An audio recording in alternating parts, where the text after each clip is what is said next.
LIC लवकरच आपला IPO share बाजारात आणणार आहे. मात्र हा IPO एवढा चर्चेत का आहे? त्याला एवढं महत्त्व का आहे? याबाबत आजच्या लेट्स अप विषय सोपाच्या माध्यमातून जाणून घेऊया.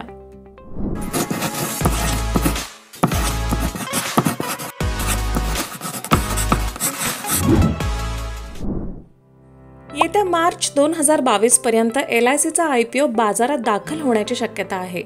केंद्र सरकार LICचा हिस्सा विकून 65 ते 75 हजार कोटींचं भांडवल उभारणार आहे. त्यासाठी लवकरच केंद्र सरकार LICच्या समभाग विक्रीचा प्रस्ताव सेबीकडे सादर करणार आहे. LICला एवढं महत्त्व का आहे? तर जीवन विमा प्रीमियमच्या बाबतीत LIC जगातली तिसरी सर्वात मोठी कंपनी आहे. किरकोळ प्रीमियममध्ये LICचा वाटा 64.1% आहे, तर कंपनी रिटर्न ऑन ॲसेटमध्ये 82% परतावा देते. या IPO मध्ये स्वस्तात शेअर्स मिळण्याची मोठी संधी आहे. LICची विक्री कशी केली जाणार आहे हे पाहूया. केंद्र सरकार LICचा 5% हिस्सा विकण्याची शक्यता आहे. या विक्रीतून 65 ते 75 हजार कोटींचं भांडवल उभारलं जाणार आहे. या जम्बो IPO साठी 10 बँका काम करत आहेत.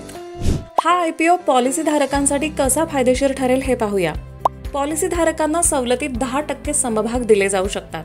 दरम्यान LIC पॉलिसी खात्याशी पॅन जोडलेलं असणं अनिवार्य आहे.